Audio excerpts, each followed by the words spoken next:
देखिए अब देखते हैं electric field due to a ring on its axis.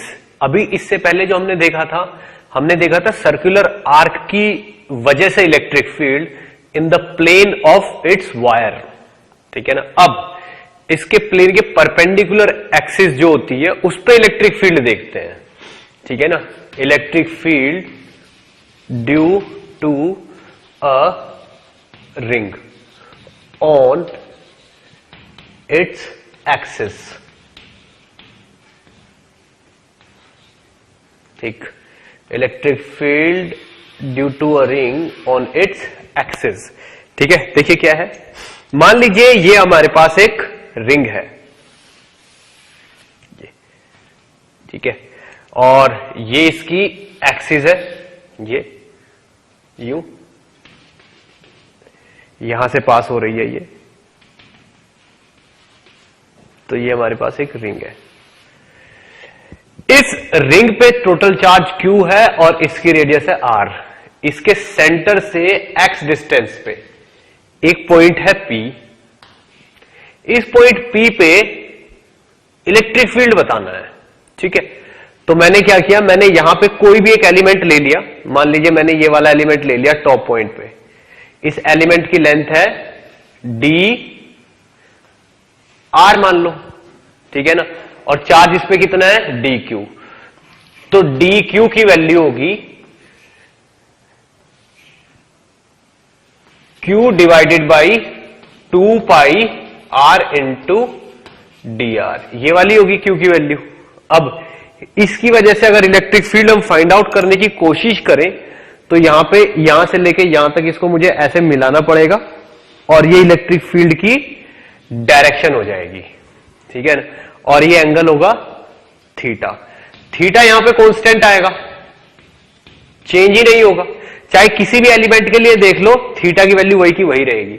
तो इस E का एक कंपोनेंट E cos थीटा तो ये आ जाएगा, और इस E का एक दूसरा कंपोनेंट E sin थीटा ये यहां पे आ जाएगा। अब आप ये देखिए E sin थीटा तो नीचे भी डेफिनेटली एक ऐसा एलिमेंट होगा, उसकी वजह से इलेक्ट्रिक फील्ड ऐसे आएगा, उसका एक कंपोनेंट ये होगा तो इसकी वजह से ये वाला कंपोनेंट कैंसिल हो जाएगा, लेकिन ये वाले कंपोनेंट ऐड हो जाएंगे।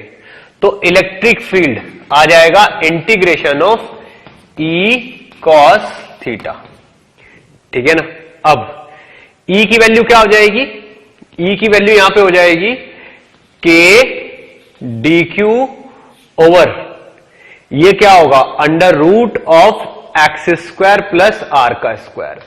तो ये होगा under root of x square plus r का स्क्वायर और इसका होल स्क्वायर, ये E होगा, ठीक है ना। और यहां से cos थीटा की वैल्यू क्या होगी, cos थीटा की वैल्यू होगी x upon under root of x square plus are square, ये cos थीटा की वैल्यू होगी। तो यहां पे E cos थीटा की वैल्यू रख देते हैं यहां पे, तो K into d q over x square plus are square, ये तो E हो गया, ठीक है। अब साथ में cos थीटा में क्या जाएगा x over under root of x square plus x square, तो ये 3/2 हो गई इसकी पावर, और इसका इंटीग्रेशन। इसमें से देखिए क्या क्या चीजें कॉमन आ जाएंगी, K x over x square plus are square raise to the power 3/2, ये तो कांस्टेंट टर्म है। इंटीग्रेशन में केवल डी क्यू बचता है। अब आप देखिए हर डी क्यू यहां से सेम डिस्टेंस पे है, इसलिए बिल्कुल ऐड होके फाइनली क्या बन जाएगा क्यू, ठीक। तो ये इलेक्ट्रिक फील्ड की फाइनल वैल्यू हो जाएगी किसी रिंग की वजह से एक्सिस के किसी पॉइंट पे, ठीक है ना। तो इलेक्ट्रिक फील्ड का फॉर्मूला क्या आया, K q x over under root of x square plus are square raise to the power 3/2। ये किसी भी रिंग की वजह से, ड्यू टू अ रिंग। अब अगर मान लीजिए मुझे बोला जाए कि ग्राफ ड्रॉ करिए, मान लीजिए तो रिंग है और ये इसकी एक्सिस है, ये इसकी एक्सिस है।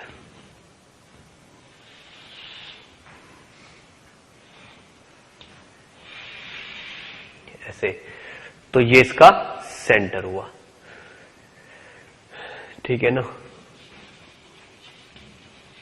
मुझे बोला गया ग्राफ ड्रॉ करने के लिए, तो मान लीजिए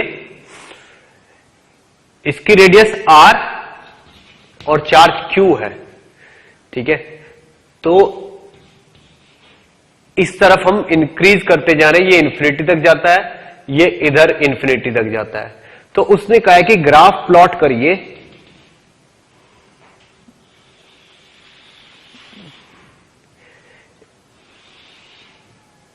इलेक्ट्रिक फील्ड वर्सेस एक्स में, this is x axis versus x में ग्राफ प्लॉट करिए। अब आप ये देखिए, अगर मैं यहां पे देखता हूं, ठीक है, इसको प्लॉट करता हूं इस चीज को, ठीक है, तो फाइनली इसका जो ग्राफ आएगा वो आता है ऐसे,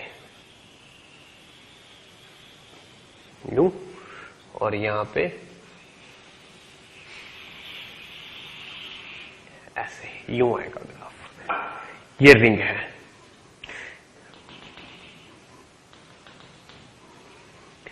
ये r/√2 है, ये वाला पॉइंट, ये वाला point x is equal to -r/√2 होगा। तो किसी रिंग के सेंटर से अगर हम ऐसे बढ़ते जाते हैं इस तरफ x, तो इलेक्ट्रिक फील्ड और x का ग्राफ ये आता है इस तरीके से, यानी कि रिंग के सेंटर से x/√2 डिस्टेंस पे इलेक्ट्रिक फील्ड की वैल्यू मैक्सिमम होगी। यहां पे भी होगी, पर ये मैग्नीट्यूड में मैक्सिमम होगी नेगेटिव डायरेक्शन में, ठीक है ना। यहां पे इलेक्ट्रिक फील्ड की डायरेक्शन इस तरफ और यहां पे इलेक्ट्रिक फील्ड की डायरेक्शन इस तरफ। तो ये ग्राफ एक रिंग के लिए आता है, इट्स अ ग्राफ, ठीक है ना। कोई रिंग के सेंटर से अगर -इन्फिनिटी से +इन्फिनिटी तक पहुंचे तो उसको इलेक्ट्रिक फील्ड का ग्राफ ऐसा मिलेगा। अब ये r/√2 क्यों है, इस लॉजिक को भी आप समझ सकते हो। हमने लास्ट लेक्चर में देखा था कि अगर दो चार्जेस हैं, मान लीजिए एक चार्ज ये है और एक चार्ज ये है, ठीक है ना, इन दोनों चार्जेस के बीच का जो सेपरेशन है that is equal to 2r। तो ये वाली डिस्टेंस कितनी होनी चाहिए, r/√2, यहां पे मैक्सिमम होगा, ठीक है, यहां पे मैक्सिमम होगा। ठीक, एक एग्जांपल देखिए, किसी ने कहा है देयर इज अ रिंग जिस पे +q चार्ज है और जिसकी रेडियस है r, ठीक है। इसके सेंटर पे, फ्रॉम सेंटर, एक मास m और चार्ज q0 का स्मॉल नेगेटिव चार्ज रिलीज किया जाता है। Find time period of oscillation. ठीक, देखिए मान लीजिए ये एक रिंग है,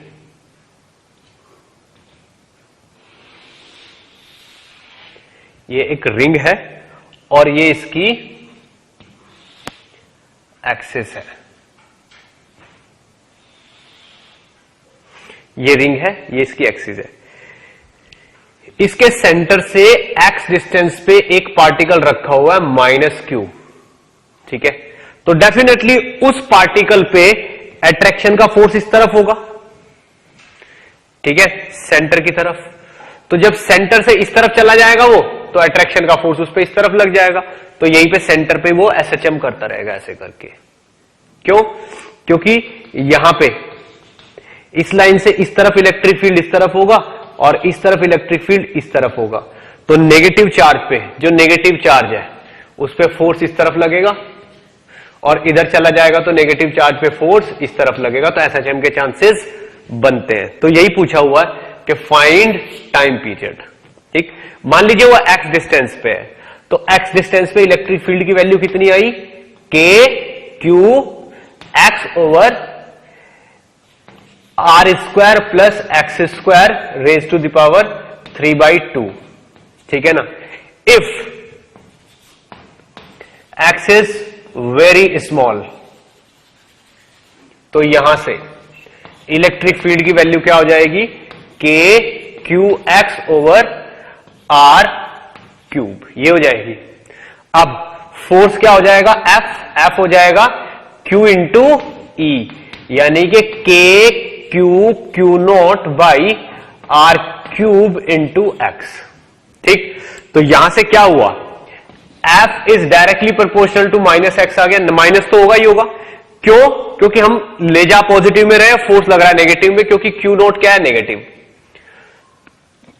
Q नॉट के साथ क्या साइन है, नेगेटिव, तो F is directly proportional to minus x, तो क्या हो गया, SHM तो यहां पे होगी, ठीक है ना।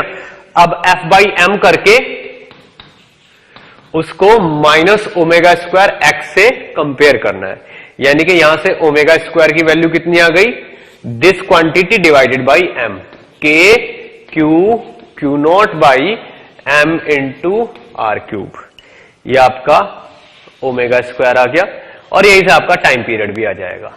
ठीक, तो किसी रिंग के सेंटर पे अगर आप कोई, अगर पॉजिटिवली चार्ज है, अगर ये पॉजिटिवली चार्ज है और आप नेगेटिव क्यू नॉट रखते हो, हल्का मास, और बहुत थोड़ा सा शिफ्ट कर देते हो, तो यहीं पे एसएचएम परफॉर्म करता है। ठीक है, आप देखिए अगर इलेक्ट्रिक फील्ड का ये ग्राफ है, ये वाला ग्राफ सेंटर के आसपास इलेक्ट्रिक फील्ड का ये ग्राफ है, तो फोर्स क्या होगा, minus Q not into E, force का ग्राफ ऐसे हो जाएगा। ठीक है, तो यहां पे ये एसएचएम की कंडीशन को प्रूव करता है ग्राफ। क्लियर, इस चीज को बहुत अच्छे से नोट करिए, फिर हम इसी टॉपिक को थोड़ा सा और आगे बढ़ाते हैं।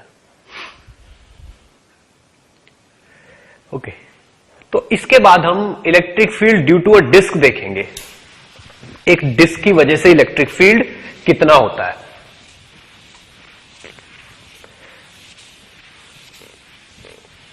तो डिस्क क्या होता है, डिस्क को हम स्मॉल रिंग्स का कॉम्बिनेशन भी मान सकते हैं। ठीक है, देखिए electric field due to a disc,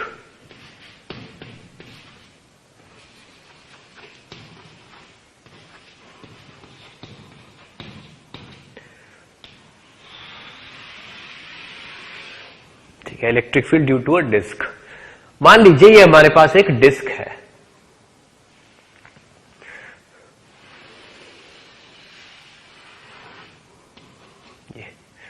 it's a disc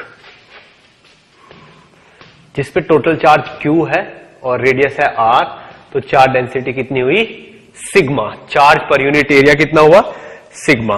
अब आप ये देखिए, अगर मैं इसकी एक्सिस ड्रॉ करता हूं, मान लीजिए ये इसकी एक्सिस है, ये इसकी एक्सिस है, एक्सिस के किसी पॉइंट पे, मान लो ये वाला पॉइंट है जो यहां से x डिस्टेंस पे है, इस पे इलेक्ट्रिक फील्ड फाइंड आउट करना है। इतना मुझे पता है कि इलेक्ट्रिक फील्ड होगा तो इसी डायरेक्शन में होगा, अगर ये पॉजिटिवली चार्ज है तो हम क्या करते हैं, एक एलिमेंट्री रिंग लेके उसकी वजह से इलेक्ट्रिक फील्ड लिखते हैं और उसको इंटीग्रेट कर देंगे। ठीक है ना, मान लीजिए मैंने इसमें एक एलिमेंट्री रिंग इस तरीके से कंसीडर कर ली, यहां पे यू, ये एलिमेंट्री रिंग हो गई, जिसकी रेडियस स्मॉल r है और थिकनेस है dr। ठीक है, तो इस रिंग की वजह से इस पॉइंट पे इलेक्ट्रिक फील्ड मान लीजिए कितना है, de। तो पहले तो इस पे dq देखना है मुझे, कितना है रिंग पे। ठीक है, dq की वैल्यू क्या आएगी, sigma into area of this elementary ring, और एलिमेंट्री रिंग का एरिया क्या होगा, 2 पाई r इंटू dr, ये होगा 2 पाई r। क्या, अगर मैं इस एलिमेंट्री रिंग को निकाल के तोड़ के ऐसे सीधा कर दूं तो लेंथ तो इतनी निकलेगी और विड्थ इतनी निकलेगी, तो ये इस एलिमेंट्री रिंग का एरिया हो गया। तो dq की वैल्यू कितनी हो गई, सिग्मा इंटू 2 पाई r dr, ये dq हो गया।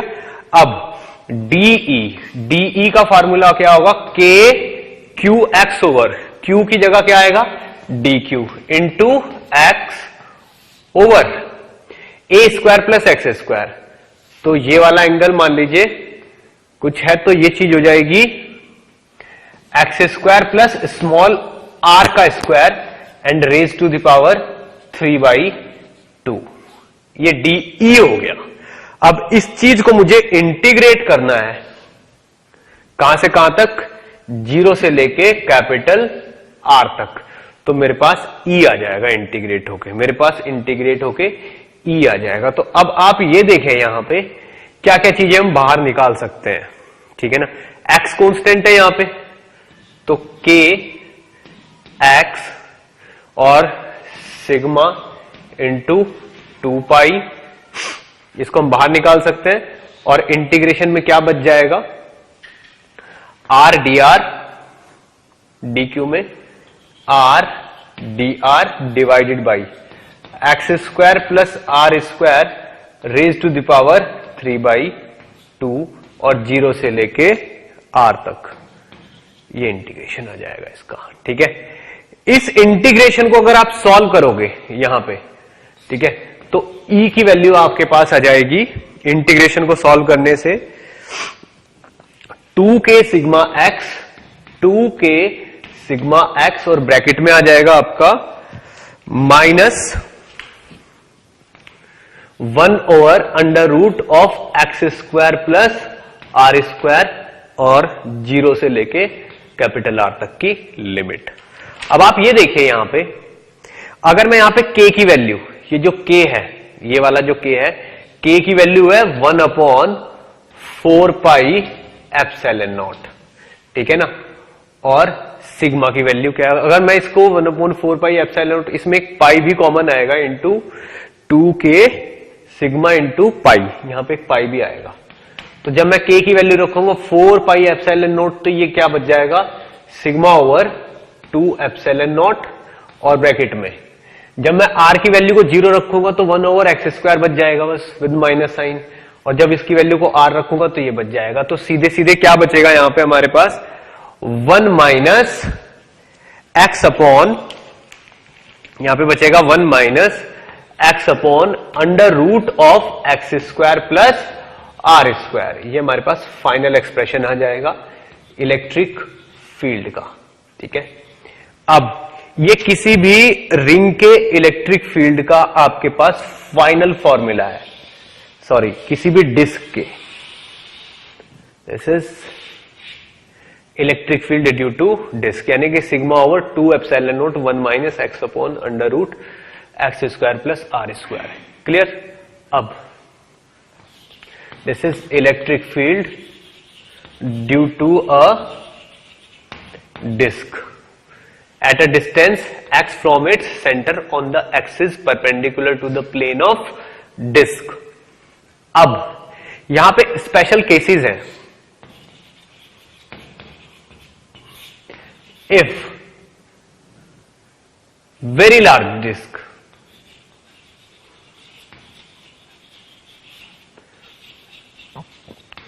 that means R is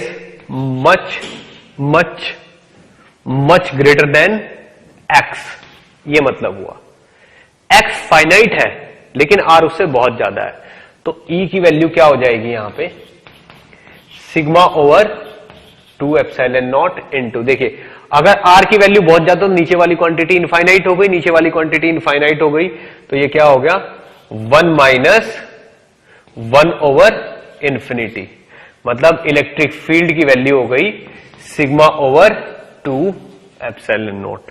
तो ये क्या हुआ, एक रिजल्ट हुआ आपके पास, ठीक है ना, for a large disc, this is for a large disc, this is electric field at a distance x, this is electric field at a distance x। Clear. इस चीज को अच्छे से नोट करिए, फिर मैं आपको इसका एक और केस एक्सप्लेन करता हूं।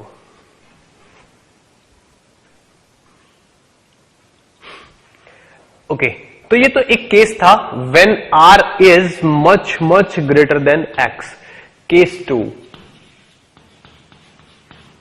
केस 2 क्या है, when x is much smaller than r।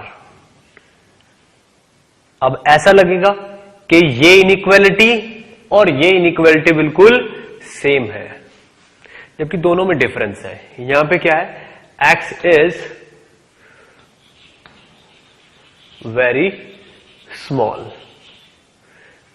ठीक है ना, यानी कि r जो है वो फाइनाइट है और ये उससे बहुत छोटा, यानी कि very close.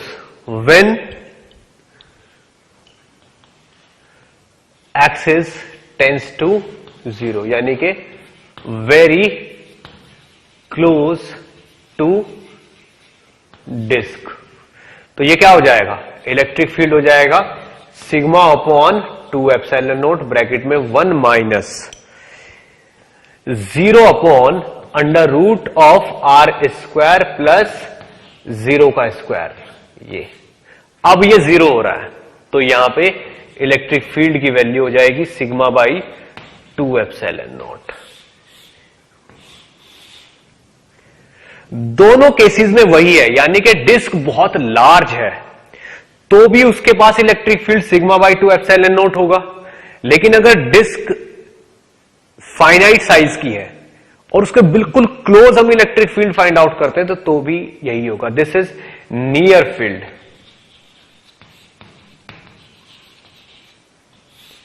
This is near field, ठीक है, and this is for a large disc, ठीक है ना। This is also valid for plane infinite sheet. This is also valid for plane infinite sheet. अगर मेरे पास डिस्क बहुत लार्ज है तो उसके एंड्स इनफाइनाइट पे होंगे, तो वो तो मेरे लिए एक प्लेन इनफाइनाइट शीट के बराबर हो जाएगी। तो प्लेन इनफाइनाइट शीट के पास भी इलेक्ट्रिक फील्ड की value sigma by 2 epsilon not ही होती है, ठीक है। तो ये यहां से हमारे पास बहुत ही बड़ा रिजल्ट आ जाता है, ठीक। अब अगर मेरे को एक प्लेन शीट दी जाती है, field due to a plane sheet, ठीक है ना, तो यहां पे क्या दिया हुआ है, वैसे एक एग्जांपल ले लेते हैं हम। यहां पे एक एग्जांपल ले लेते हैं कि हमारे पास एक टेबल है,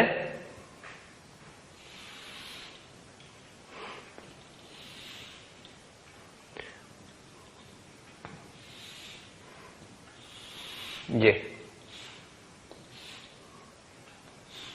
इस तरीके से हमारे पास एक टेबल है। इस टेबल पे एक डिस्क पड़ी हुई है ऐसे, ये इस डिस्क का सेंटर है। यहां पे ये क्या है, एक डिस्क ऑफ चार्ज सिग्मा। इस डिस्क की ये एक्सिस है, ये यहां पे इस डिस्क की एक्सिस है।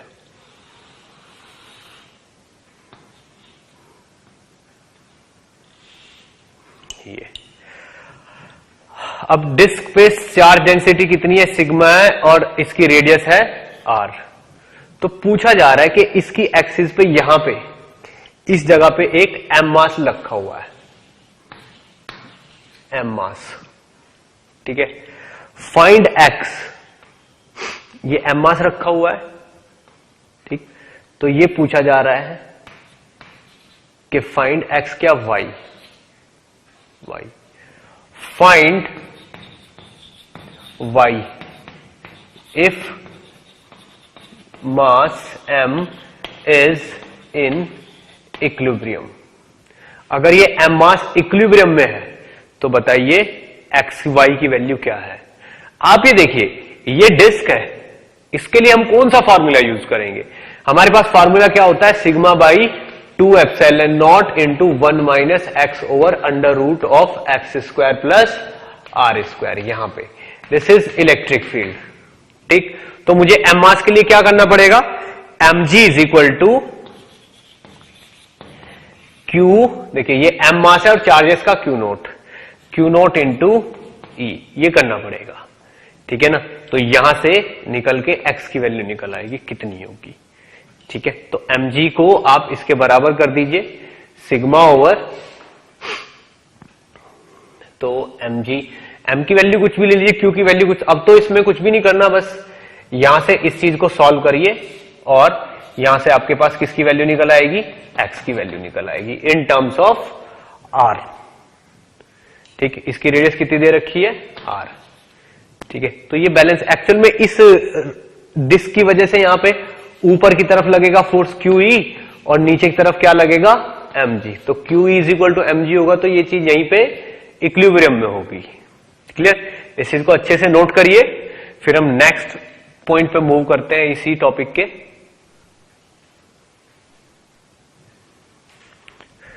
ओके, तो अब हम देखते हैं, मैंने ये क्या लिखा था, this result is also valid for plane infinite sheet. हमने एक बहुत लार्ज डिस्क को एक प्लेन शीट मान लिया है और उसके लिए आंसर ये निकाल लिया है। ठीक, अगर हमें बोला जाए कि प्लेन शीट के लिए ही डिराइव करिए तो हम क्या करेंगे, देखिए। ठीक है, अब हम डिराइव करेंगे यही सेम चीज for a plane sheet.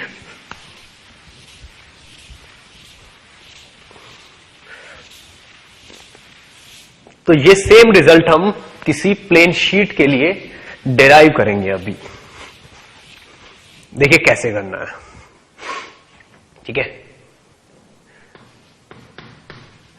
Electric field due to a plane infinite charged sheet, electric field due to a plane infinite और यूनिफॉर्मली चार्ज शीट। ठीक है, अब देखिए अगर कोई इनफाइनाइट शीट है वो भी प्लेन, तो वो ड्रॉ करना तो इम्पॉसिबल है, फिर भी हम ड्रॉ कर सकते हैं उसका कुछ पार्ट। मान लीजिए ये एक प्लेन शीट है, ये एक प्लेन शीट है जो इस तरफ जा रही है। इस तरफ कहां तक है, ये इन्फिनिटी तक, इस तरफ भी ये इन्फिनिटी तक है और इस तरफ भी ये इन्फिनिटी तक है और नीचे की साइड भी ये इन्फिनिटी तक है। ठीक है, मान लीजिए इसकी चार्ज डेंसिटी है सिग्मा, तो इस पे कोई पॉइंट है, उससे x डिस्टेंस पे मुझे कोई पॉइंट P दिया गया और मुझे इस पे इलेक्ट्रिक फील्ड फाइंड आउट करना है इस पॉइंट पे। ठीक है, मान लीजिए मैं यहां पे एक ऐसे लाइन ड्रॉ कर लेता हूं, ये वाली। ठीक है, ये एक मैंने ऐसे ही रेफरेंस लाइन ड्रॉ कर ली। ठीक, अब इस पॉइंट पे देखिए ये वाला एंगल 90 है एक्चुअल में। ये वाली जो लाइन है, ये वाली लाइन इस शीट पे एक परपेंडिकुलर है इस पॉइंट पे। ठीक है ना, मान लीजिए पॉइंट P है और मुझे इलेक्ट्रिक फील्ड बताना है at point P due to a infinite plane sheet of charge density sigma. तो मैं क्या करता हूं, एक स्ट्रिप एज्यूम कर लेता हूं मैं। ठीक है, यहां पे एक स्ट्रिप एज्यूम कर लेता हूं मैं इस जगह पे।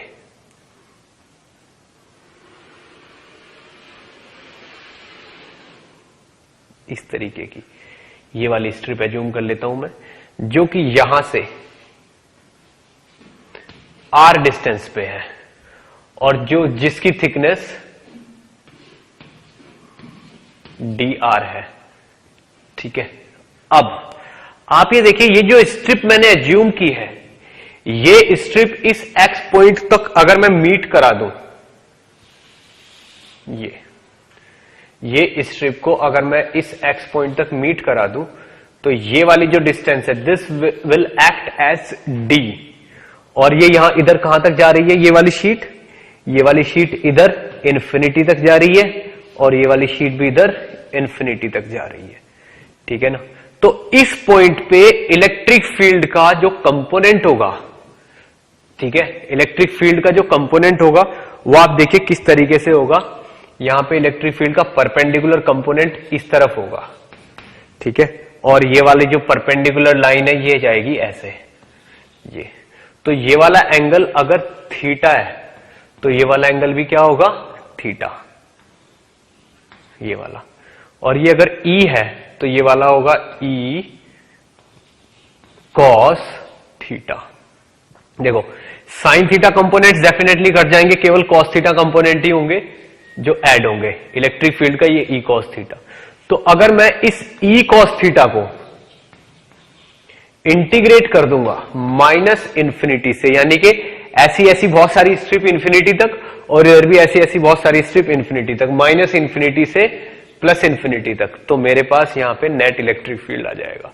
देखिए ऐसी ऐसी स्ट्रिप बहुत सारी होंगी, यूं जुड़ के आएंगी और पूरा इनफाइनाइट शीट बना देंगी, ठीक।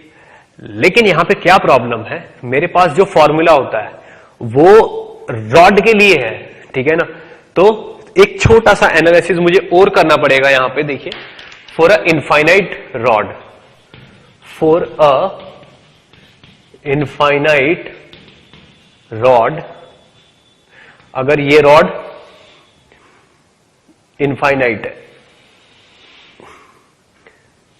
तो यहां से d डिस्टेंस पे अगर इलेक्ट्रिक, देखिए ये इनफाइनाइट है, ये भी इनफाइनाइट है, तो यहां से जो ये एंगल यहां पे मिलाऊंगा मैं θ2 और इधर जो एंगल मिलाऊंगा θ1, θ1 is equal to θ2 is equal to 90 degree होगा, ठीक है। तो यहां पे जो फाइनली इलेक्ट्रिक फील्ड आएगा E परपेंडिकुलर आएगा, बस ये वाले और ये वाले कंपोनेंट कट जाएंगे, तो E की वैल्यू हो जाएगी k lambda upon d into sine 90 degree plus sine 90 degree, तो ये कितना हो जाएगा 2k lambda upon d electric field. This is formula of electric field, this is formula of an electric field due to a infinite rod, ठीक है ना। ये electric field का फॉर्मूला इनफाइनाइट रॉड के लिए। अब ये वाला फॉर्मूला, ये जो फॉर्मूला है, ये फॉर्मूला अब यूज होगा इसके लिए। ये शीट इनफाइनाइट से इनफाइनाइट तक जा रही है, तो इस पॉइंट पे इस इलेक्ट्रिक फील्ड की वैल्यू इसी फॉर्मूले की हेल्प से निकलेगी। ये क्या निकलेगी 2k लैम्डा अपॉन d, ये निकलेगी। अब मुझे लैम्डा चाहिए, जबकि मुझे क्या गिवन है सिग्मा, ठीक है।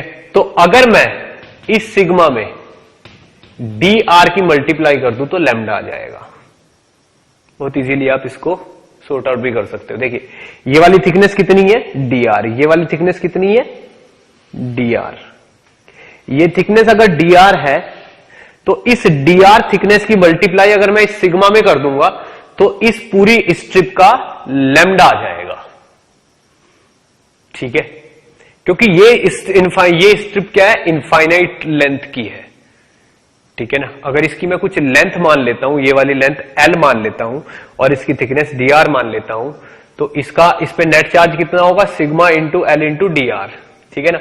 इस चीज को हम याद रखना है, ये चीज हमें याद रखनी है, ठीक है ना। सपोज L लेंथ है, ठीक है ना, सपोज इसकी लेंथ क्या है L, तो L into dr into sigma is equal to Q, ठीक है ना। अब sigma into dr is equal to हो जाएगा Q upon L which is lambda. मान लो मैंने यहां से यहां तक की डिस्टेंस L मान ली, तो इस तरीके से आपके पास लैम्डा निकल आएगा यहां से, तो लैम्डा की वैल्यू हो जाएगी सिग्मा इंटू dr। अब आप ये देखिए इस फॉर्मूले में सारी वैल्यूज फिलअप करनी है अब हमें, ठीक है ना। तो इलेक्ट्रिक फील्ड ये होगा, तो now electric field will be integration of E cos theta, E क्या होगा 2k लैम्डा क्या होगा sigma into dr divided by d, d की जगह क्या आएगा x square plus are square, x square plus are square और इसका under root, this is 2k lambda over d into cos theta. यहां पे ये कॉस थीटा कितना आएगा, कॉस थीटा आएगा आपका x अपॉन दिस d, यानी कि again x square plus are square to the power 1/2। तो ये कहां से कहां तक, माइनस इंफिनिटी से प्लस इंफिनिटी तक, ठीक है। तो ये जो रिजल्ट है फाइनली कितना बन जाता है 2k सिग्मा x बाहर आ जाएगा आपका, 2k सिग्मा x बाहर आ जाएगा और इंटीग्रेशन में रह जाएगा x upon under root of x square plus are square minus infinity से प्लस इंफिनिटी तक, ठीक है। अब आप ये देखिए ये वाली जो चीज है, ठीक है ना, ये तो सीधे सीधे x और dr, what is x, x भी बाहर आ जाएगा, ये x आ जाएगा बाहर और यहां पे केवल क्या बचेगा dr। अब d r over x square plus small r का स्क्वायर आएगा। ये x square plus small r, capital r यहां पे है ही नहीं, यहां पे स्मॉल आर ही है, x square plus small r का स्क्वायर, तो ये आ जाएगा। अब इस चीज का जो इंटीग्रेशन है वो आएगा एक्स अपॉन ए अपॉन, यानी कि A upon some constant A upon X into tan inverse X upon R, ऐसे करके आएगा। और उसमें जब माइनस इंफिनिटी से प्लस इंफिनिटी तक की आप वैल्यू डालोगे तो pi by two minus pi by two आ जाएगा। तो यहां पे ये वाली चीज क्या आ जाएगी आपकी 2k sigma into 1 upon x tan inverse r upon x, ऐसे करके। और इसमें वैल्यू कितनी डालोगे आप, माइनस इंफिनिटी से प्लस इंफिनिटी। ठीक, तो फाइनली जो रिजल्ट निकल के आएगा यहां पे, ठीक है, वो आ जाएगा आपका यहां से, ये तो लेमडा इंटू एक्स है यहां पे, इस वाले एक्स से ये वाला एक्स कैंसिल, तो आ जाएगा 2k sigma into tan inverse में minus infinite pi by two minus minus plus का पाई बाई टू। ठीक है, और